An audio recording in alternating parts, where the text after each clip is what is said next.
Le nom du groupe, c'est le groupe Zangbeto de Sigbekwe, dans la préfecture des Lacs, au sud du Togo, à Ného. Donc c'est un village qui se situe à une cinquantaine de kilomètres à l'est de Lomé, juste à côté, non loin de la frontière avec le Bénin. Sigbekwe, c'est une petite localité très cosmopolite. Donc les gens vivent de la pêche, de l'agriculture, de l'élevage, comme partout ailleurs dans les localités, les petites localités africaines. Et ce groupe existe, ça existe depuis les années 50. Nos pères ont senti cette nécessité d'accueillir, d'avoir dans leur cité ce que nous appelons, c'est un vaudou. C'est sacré, donc c'est un vaudou, un fétiche qui puisse protéger le village contre les malfaiteurs. Quand on dit les Zangbeto, c'est les protecteurs, les gardiens de la cité. Dans toute société, il y a des gens qui veulent toujours soit attenter à votre vie ou à ce que vous faites. Donc, il peut y avoir d'autres populations qui vont vouloir annihiler nos forces pour pouvoir nous dominer ou pour nous nuire.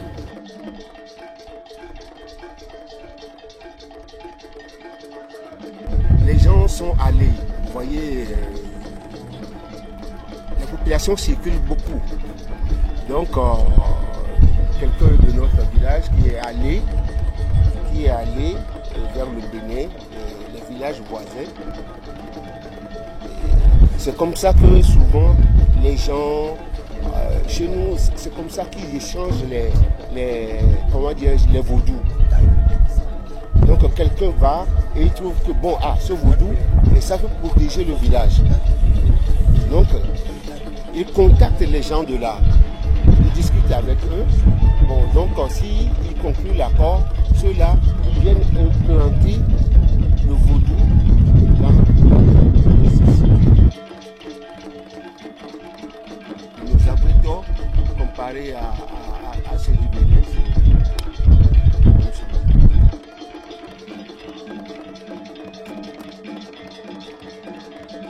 Nos deux peuples, c'est des peuples, c'est le colonisateur qui les a séparés. C'est des populations qui ont toujours été ensemble. Ils parlent dans la même langue, ils ont les mêmes pratiques. C'est ça.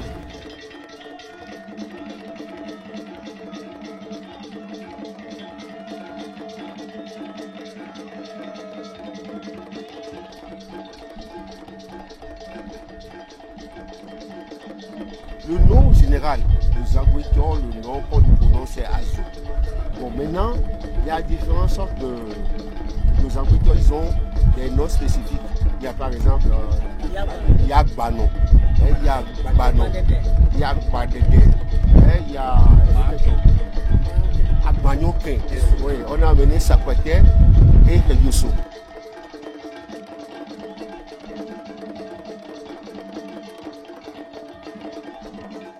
Lorsqu'on parle de Zangbeto, d'abord les Zangbeto, c'est la démonstration de leur pouvoir mystique, et puis c'est ça.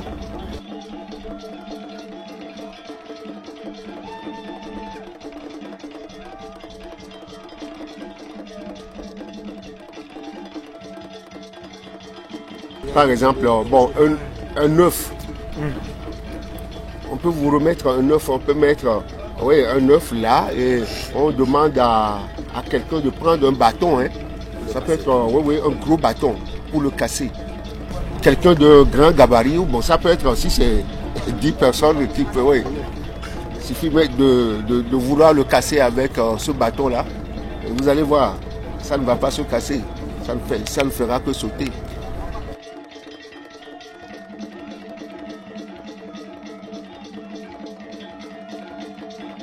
L'homme vit avec son environnement, la société évolue. C'est sûr que les Zangbeto aussi va évoluer.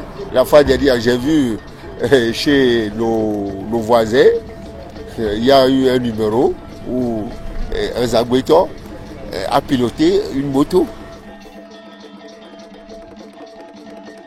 Chez nous, le téléphone, nous, on l'avait avant même l'apparition du téléphone mobile. Oui, parce qu'on a cette force avec des statuettes sacrées. Je prends une statuette et quelqu'un d'autre aussi prend une autre là-bas et on communique. De loin, nous parlons. Il y a ces démonstrations-là que des fois c'est public. C'est public. Qu'on peut voir. Et on peut, des fois, bon, les Zangbeto, des fois, on voit les Zangbeto, mais les Zangbeto sur une lagune. Et ça traverse toute la lagune pour arriver à l'autre bord. Et pendant ce temps-là, vous allez voir comment on communique avec. Vous allez voir les gens à l'autre bord. À l'autre bord, qui téléguident avec leurs statuettes. Et vous allez voir, là, depuis l'autre rive déjà, là où le prêtre il veut que le Zangbeto accoste.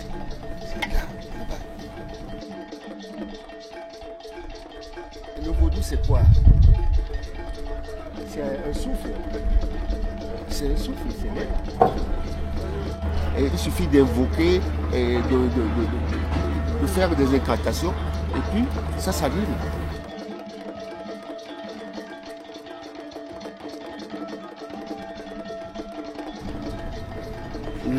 L'homme africain, il croit toujours en quelque chose.